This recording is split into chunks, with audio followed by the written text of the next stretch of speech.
How does China deal with illegal immigration? Does China have an ICE? Let me give you a real case today. Before 2007, 100,000 Nigerian small business owners settled in Guangzhou to do clothing trade. Later, after election-related unrest in Nigeria, their relatives fled to China to escape the violence, becoming the second group of immigrants. At that stage, they all entered China legally and could run small businesses. Because of the massacres in Nigeria, even after their visas expired, China temporarily tolerated their overstaying on humanitarian grounds. After 2008, Nigeria became even more chaotic, and a third group of Nigerians arrived in Guangdong. At that time, rumors spread that there were 300,000 Nigerians in Guangzhou city. The first group were business people and could support themselves. The second group were their relatives and could do odd jobs for them. And the third group could do nothing at all. Then problem follows. The first problem was housing. Previously, a rental unit housed 4 or 5 people. Now it was parked with 10 or even 20 sometimes. They had no jobs but a lot of energies. Rap music during the day, beatboxing at night, depriving labor's right of quiet. Landlords in Guangzhou summed it up like this: once you rent your place to one black tenant, a whole house of black tenants will grow out of it. The second problem was passports. China initially deported a group of disruptive illegal immigrants back to Nigeria.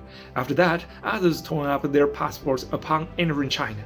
Believing that without passports, China could not verify visa validity, the authorities could only detain them for a few days. But they didn't mind at all because detention center food and lodging were much better than what they usually had.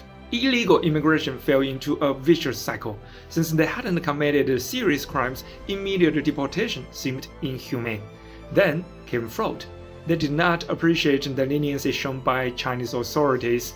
Since Nigeria's official language is English, they pretended to be African Americans and scammed people, especially women. They would claim to come from a wealthy family in the United States, but had temporarily fallen on hard times in China. So help me now, and I will repay you many times more.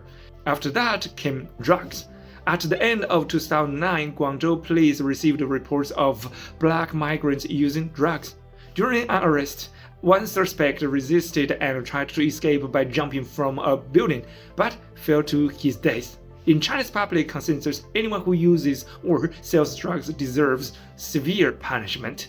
You see, even marijuana is illegal in China, and trafficking 50 grams can result in death penalty. Other Nigerians claimed that drug use was just a minor issue, and that it was China's laws and police at fault, because the arrest scared him into jumping to his death. Then they surrounded and attacked a police station, demanding compensation, an apology, and changes to the law. A group of illegal immigrants living abroad because their home country was in chaos, committing fraud and drug-related crimes, were demanding that China change its laws. The police had no choice but to arrest them all. Those who deserved prison were sentenced, and those who should be deported were deported. And Guangdong province immediately introduced a new policy. Anyone who reported illegal immigrants could receive a reward of up to $1,400. You might think landlords would oppose this policy because it reduces their rental income. But in fact, landlords were the most enthusiastic reporters. Other tenants would move out as soon as they discovered illegal immigrants in their neighborhood. Some landlords even deliberately rented to illegal immigrants, then reported them, collected the reward, and went looking for the next group to rent and report. Within 1 year, the illegal immigration problem was basically resolved, and overstayed visas were no longer renewed. You see, if illegal immigrants don't commit crimes like the early small business owners who operated legally, local residents won't hate them or report them. They'd be friends, maybe. If they don't use drugs or commit crimes, the police won't even need special immigration enforcement. If the problem can be handled in just 1 year, why would China need a be-hated department in the United States called ICE?